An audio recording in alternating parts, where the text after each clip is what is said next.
Before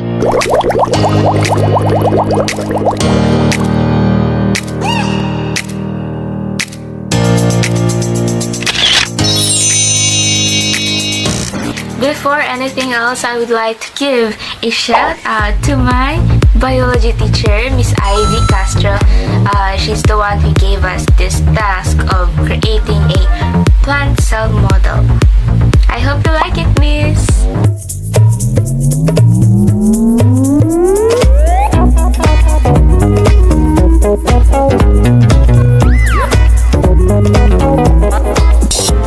What's up guys, it's me Bane, and for this video I'm going to make or film about how I make a 3D plant cell model, because we have this performance task in General Biology 1, because I'm already on my 12th grade in senior high school and we are given this task and we have to use improvised materials.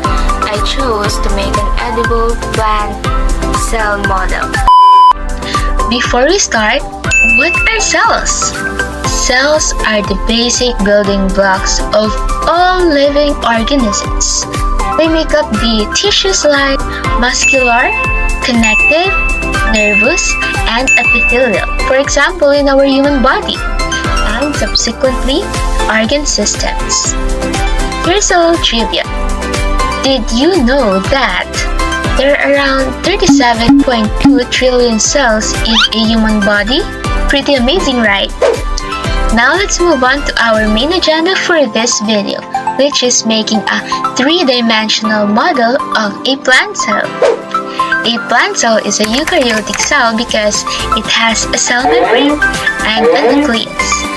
Plant cells are considered to be unique among eukaryotic cells because they are capable of producing their own food, and that is through the process of photosynthesis. One shift later. Okay, so before we start, I will give you an overview about the materials I've used in making this plant cell model. So, I used the Mr. Gulaman gelatin mixture and candies and biscuits. I also used the hard-boiled egg, which my mom prepared earlier. So, let's start. I have a dream, that's all I need. I'll make it happen with some work and belief. Know what I want, so I'll take it on. I've made mistakes, but mistakes make you strong. Let's break it down for a minute. I want the crown, I'm gon' get it. You hear me loud, man, I'm winning. Yeah, Charlie Sheen will be grinning. These ladies know that I'm sinning, and this is just the beginning. I'm closing in the night inning. There ain't no point in resisting. Living life like a dream, live it right, that's the thing. Every night got a team, I've been tied to the scene. Out on stage, here I'm screaming, okay, it's a dream. And I pray as a team, one day it'll be me. If I want it, then I get it. Head down, don't regret it. Push myself to the limit. If I play it, then I win it. I'm just saying, I'm just living for today. For a minute, I don't stay, I just visit. Have no shame, I admit it. Looking right at me to see if I succeed, to see if I believe. They're looking up to me. They want the best of me now, best of me now, best of me now, best of me. They want the best of me now, best of me now, best of me now, best of me. They want the best of me.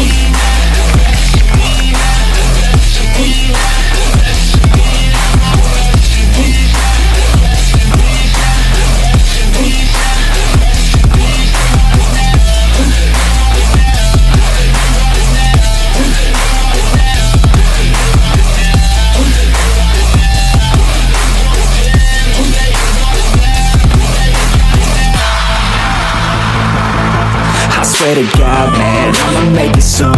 Silence all the haters as they see us making moves. I do what I want, so I got nothing to prove. Staying motivated, teaching others what to do. I'm staying focused, my mind is open.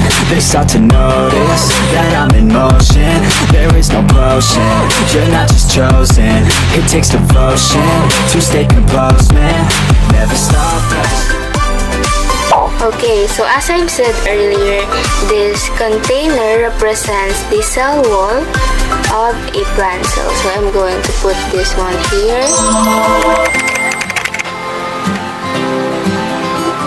cell wall siya. And then, next we have the gelatin itself, which this dark part which serves as the cell membrane of a plant cell. So the cell membrane contains receptors and channels that allow specific molecules to enter and exit the cell. Next, we have this lighter part of the gelatin, which represents the cytoplasm of a cell. It's like a gel-like fluid in the cell that is in charge of holding the components of the cell and protects them from damage. So now we're going to put the organelles and the components of the cell. Okay, so first we have the nucleus of the sample nucleus of the cell. So it's an egg with a cut egg with nuclear pores and the nucleus and nucleoplasm. So the nucleus is the yellow part of the egg, which serves as the brain or the control center of the cell. It also contains the DNA, which stores the genetic information. So I'm going to put this here, around here.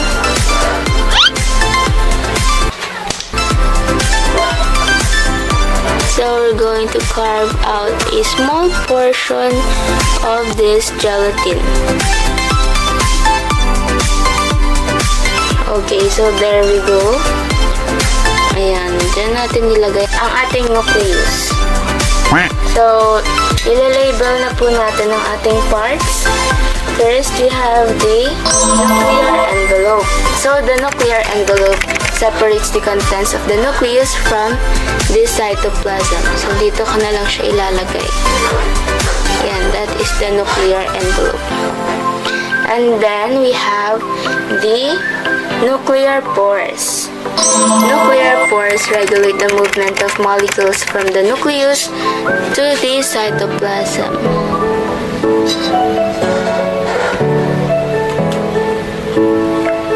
Ayan. Tinusok ko siya dun sa mismong pore ng nucleus. Next, we have this nucleolus. As I've said earlier, is like the brain or the control center of the cell. It contains the DNA and stores the genetic information. Yan. Yun po yung yellow part ng egg. Lastly, we have the nucleoplasm. Ayan siya. So, this serves as a suspension substance for the organelles inside the nucleus. It also helps maintain the shape and structure of the nucleus. Ayan, nucleoplasm. Moving on, we have the cytoplasm, this white part of the gelatin. I forgot to label this earlier. Ayan, cytoplasm. And then, also this one is the cell membrane. I forgot to put a label. Now I am going to make the representation for the endoplasmic reticulum, the smooth and the rough ER, using this 𝐋𝐄𝐓'𝐒 candies.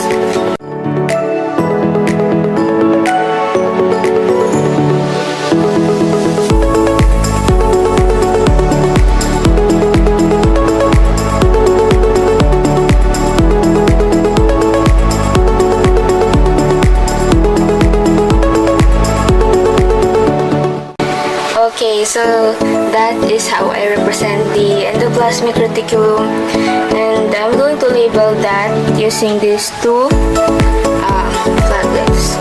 For the smooth ER, I'm going to put this here in this part, smooth ER, and then I'm going to add some ribosomes to represent, some berry gummies to represent the ribosomes around here. So, we're going to call this the rough endoplasmic reticulum because it has ribosomes around this region. Rough ER. So next we have the chloroplast, and I'm going to represent that organelle with this Yahoo biscuit. So the chloroplast is a plastic that contains chlorophyll in which photosynthesis takes place. So I'm going to put this here, the chloroplast, and around here, and followed by the label. Next, we have the lysosome. It is a membrane-bound organelle that contains digestive enzymes, and they break down cells and destroys viruses and bacteria. So I'm going to represent that lysosome using this pochi candy, and I'm going to put it here. Next, we have the mitochondrion, or mitochondria for the plural form. Mitochondrion are organelles that produces energy of the cell. Ayan, we have this Bruins candy here to represent the mitochondria.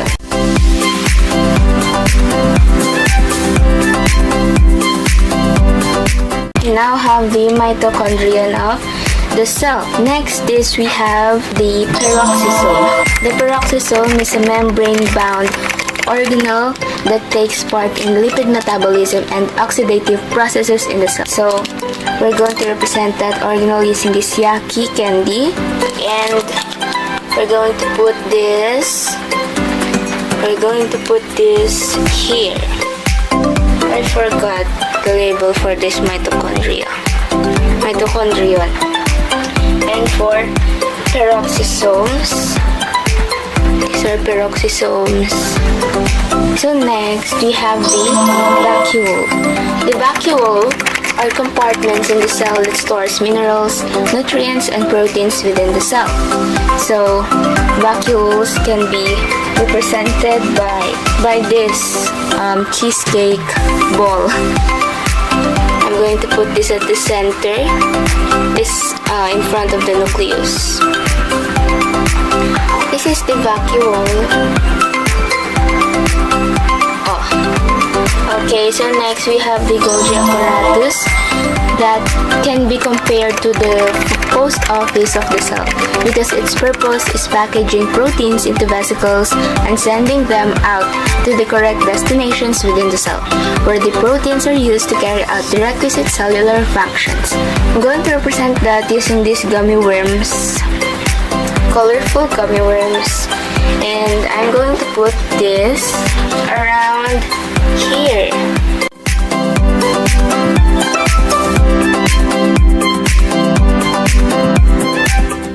So I guess this is the last organelle that we have to put in the 3D model. We have I forgot to put this label for ribosomes. I'm sorry. Yeah, so for the vesicles, I have gummy berries again, but this time I have the violet one. So vesicles are organelles involved in transporting substances within the cell and phagocytizing harmful materials in the cell. So this violet gummy berries around here, maybe here.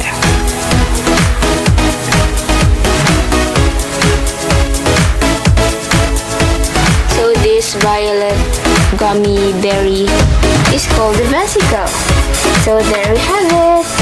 We're now finished doing our 3D model of a plant cell, and yes, it looks appetizing.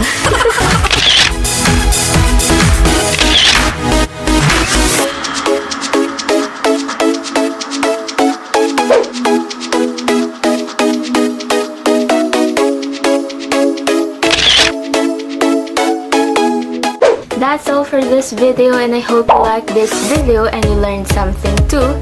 And if you have any comments or suggestions, just comment down below, and don't forget to subscribe. Also click the notification bell beside the subscribe button to keep you updated from my new uploads. So let's try having a taste of my masterpiece. So this part is the what do you call this, endoplasmic reticulum, which is the choco candy. So sweet. And let's also try this Yaki Super Candy. Yaki Super Sour Candy. Super asim. Nakalagay dun sa package. A few moments later.